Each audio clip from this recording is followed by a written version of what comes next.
आज दुपारपासून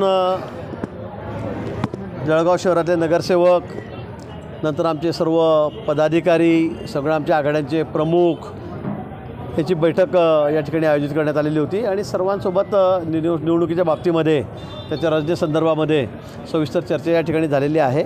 आमचा यावेळेला संकल्प आहे की जळगावला मागच्या वेळेला आम्ही 60-65 हजारांनीच पुढे या ठिकाणी होतो, मताधिक्य आमचं या ठिकाणी होतं. यावेळेला आम्हाला जळगाव शहरामध्ये 1 लाखाच्या वर मताधिक्य घ्यायचं आहे, पण 20% मतं असेही वाढलेले आहेत. त्यामुळे मला वाटतं हा आकडा आम्हाला 1 लाख ते 1.25 लाखापर्यंत न्यायचा आहे आणि म्हणून आमचे प्रयत्न या ठिकाणी सुरू आहेत. आपल्याला कल्पना आहे भारतीय जनता पक्षामध्ये काही निवडणूक लागली म्हणूनच नाही तर 5ही वर्षे आम्ही प्रयत्न करत असतो. संघटनात्मक काम असतं, पन्ना प्रमुख, बूथ प्रमुख, शक्ती केंद्र प्रमुख, वॉरियर, सुपर वॉरियर असे म्हणून जवळपास 32,000-30,000 कार्यकर्त्याची टीम आमच्या एकेका विधानसभा मतदारसंघामध्ये तयार आहे. ती काम करते आहे दररोज आणि म्हणून मला असं वाटतं की आम्हाला या दोन्ही मतदारसंघामध्ये रावेर आणि जळगाव या ठिकाणी 5 लाखाचं मताधिक्य दोन्ही ठिकाणी आम्हाला घ्यायचं आहे, 5-5 लाखाचं. आणि ते सहज शक्य आहे, कारण मागच्या वेळेला आम्ही 4.5 लाखापर्यंत पोहोचलो होतो. तिकडच्या मतदारसंघात आम्ही 4.5 लाखापर्यंत पोहोचलो होतो रावेर मतदारसंघामध्ये. आणि आमचा हा संकल्प आहे की आम्ही 5 लाखाच्या वर सर्व मतदारांच्या भरोशावर, कारण त्यांचा विश्वास भारतीय जनता पक्षावर आहे, त्यांचा विश्वास मोदीजींवर आहे, त्यामुळे हे सहज शक्य होईल. भाजपमधलं जे जाहीर झाल्यानंतर, ठाकरे गटाचा उमेदवार जाहीर झाल्यानंतर या ठिकाणी भाजपमध्ये कुठेतरी जागृती वाढल्याची चर्चा आहे, कारण गेल्या 3 दिवसापासून तुम्ही जिल्ह्यात आहे आणि सलग बैठका सुरू आहेत. मला वाटतं आता निवडणुकाला आम्ही घरी बसणार आहोत का? आपल्याला कल्पना आहे कोणती निवडणूक आम्ही एवढे सहज घेतो का? महापालिकेमध्ये आम्ही 58 लोक निवडून आणले, 74 पैकी त्या का घरी बसून आले का?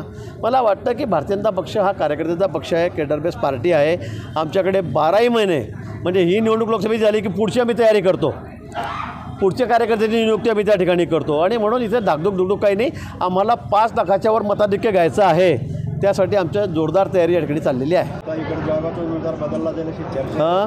पेटी नानांनी आज तुमची भेट घेतली आहे, ते नाराज होते गेल्या काही दिवसांपासून. पेटी नानाही आले, पारोळ्यातले माजी नगराध्यक्ष आले, 2-3 अनेक लोक पारोळ्यातले मला येऊन फोन करतायत, भेटतायत, बैठकी होत आहेत आणि मी सांगितलं की 5 लाखाचं मताधिक्य आम्हाला क्रॉस करायचं आहे. त्यासाठी आम्ही सगळ्याच तालुक्यामध्ये प्रयत्न करतो आहोत आणि हे सहज शक्य आहे. याच्यामध्ये काही तुम्हाला काही मी कधी खोटं बोलत नाही किंवा माझा आकडा कधी फार चुकत नाही. आपल्याला कल्पना आहे निवडणुकीअंती आपल्याला ते कळेल, कारण लोकांचीच मानसिकता आहे, मतदारांची मानसिकता आहे, सर्व तरुणांची मानसिकता आहे की यावेळेला पुन्हा मोदींना पंतप्रधान करायचं आहे, या देशाला महाशक्ती करायचं आहे, या देशाला विश्वगुरू करायचं आहे आणि म्हणून सगळ्यांची मानसिकता हीच आहे की आता फक्त कमळाचं बटन आम्हाला दाबायचं आहे. भेट घेतली आज, त्याच्यामुळे उमेदवारी बदलणार जाणार असल्याच्या चर्चा सुरू आहेत, कारण बऱ्याच दिवसानंतर. तुमच्याकडे तशा चर्चा आलेल्या आहेत, आमच्याकडे तर कुठल्या अशा चर्चा नाहीत. भाजपचे त्यांच्या पत्नी ज्या आहेत अर्चना पाटील यांनी राष्ट्रवादी अजित पवार गटात प्रवेश केला आहे. त्या गटाच्या चिन्हावर लोकसभा निवडणूक काय वाईट काय, चांगलं आहे ना.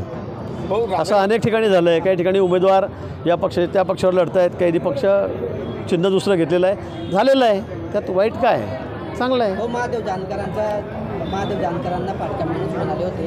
आता त्यांची संपत्ती जी 5 कोटी असला तर त्यांनी प्रतिज्ञापत्रामध्ये नमूद केलेलं आहे. तर सोशल मीडियामध्ये चर्चा होती नेमकी की ते पाटका माणूस कसा महादेव जानकर. त्या बाबतीत त्याच्या संपत्तीच्या बाबतीमध्ये मला माहिती नाही, मला कुठली माहिती नाही. राम सातपुते एका ठिकाणी बोलले, समर्थकांना बोलले होते की मतदान झालंच पाहिजे असा त्यांनी दम दिला होता आणि हा व्हिडिओ पण व्हायरल झाला आहे. आता राम सातपुते जाऊ काय राम सातपुते. रावेर मतदारसंघातले आमदार आणि खासदार यांची बैठक झाली आपल्या समोर. नेमकं त्यांच्या मनामध्ये नाराजी होती एकमेकांची, ती नाराजी दूर झाली का? कोणाची रक्षा खडसे आणि चंद्रकांत पाटील यांच्या. नाही, चंद्रकांत पाटलाचा विषय वेगळा होता. ते सकाळीच मला भेटायला इथे आलेले होते जळगावला, पण मला यायला उशीर झाला. आम्ही त्या ठिकाणी भेटलो. मी सांगितलं की बाबा आपल्याला काम करावं लागेल, आपण सगळे सोबत आहोत, आपणही शिंदे गटामध्ये या ठिकाणी आहात, तुम्ही अपक्ष जरी असलात तरी ते चंद्रकांत पाटील आमदार आमच्यासोबत आहेत आणि म्हणून मी त्यांना सांगितलं की आपण आपली सर्व टीम आमच्यासोबत राहावं आणि मला वाटतं ते त्यांनी मान्य केलेलं आहे. सुरुवातीच्या मिटिंगमध्ये मान्य केलं आहे की मला शेवटी काम मोदीजींचंच करायचं आहे, भाजपचंच करायचं आहे, मतदान आम्ही कमळालाच करणार आहोत. पण त्यांची काही नाराजी होती ती त्यांनी त्यावेळेलाही बोलून दाखवली होती, पण आज भेटीचं कारण काही थोडं वेगळं होतं. पण आता ते तयार झालेले आहेत तर ते आमच्यासोबत आहेत. आज दोघांना आपण एकत्र बसवलेलं आहे. त्यांची नाही आपला गैरसमज झाला काय ते.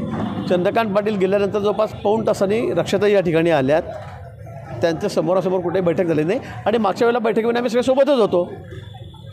भाऊ ते असं म्हटलं चंद्रकांत पाटील की खडसे जर भाजपमध्ये आलं तर त्यांचं वेगळ्या पद्धतीने आमच्या स्टाईलने स्वागत. कोण? चंद्रकांत पाटील स्वागतच करणार आहेत ना, वेगळ्या स्टाईल पण ते येतील तेव्हा ना. अजून त्याचं अजून ठरू तर द्या, काहीतरी मुहूर्त काढू द्या, ठरू तर द्या. हे सगळं जर तर म्हणजे या मावशीला मिशा असतात तर असं प्रकरण झालेलं आता आहे सध्या. अजून त्या संदर्भामध्ये कुठेही वाच्यता नाही, कोणी काही बोललेलं नाही आहे. हे फक्त मीडियामधूनच येतं आहे, प्रवेश करणार. ते येतील तेव्हा कोणी कसं स्वागत करतं ते बघू. माझ्याकडे काही माहिती, कारण त्यांनी सांगितलं आहे की त्यांचा संपर्क वरती आहे, खालच्या लोकांशी ते फार संबंध ठेवत नाही. महायुतीच्या मेळाव्यामध्ये खरं तर प्रहारचं देखील नाव पाहायला मिळतं. महायुतीच्या मेळाव्यामध्ये प्रहारचं देखील नाव पाहायला मिळते. काल भुसावळमध्ये आमदार संजय सावकारे यांनी आपल्यासोबत आता प्रहार नाही असं म्हटलेलं आहे. कार्यकर्त्यांमध्ये किती संभ्रम आहे, प्रहार सोबत आहे किंवा नाही महायुतीसोबत? ठीक आहे, मला संजय सावकर काय म्हटले मला माहीत नाही. आता प्रहारने मला वाटतं अमरावतीमध्ये वेगळी भूमिका घेतलेली आहे, त्यांनी त्यांचा उमेदवार त्या ठिकाणी उभा केलेला आहे. पण तरी या संदर्भामध्ये देवेंद्रजी आहेत, शिंदेसाहेब आहेत, अजितदादा आहेत, हे त्यांच्याशी बोलून निर्णय करतील.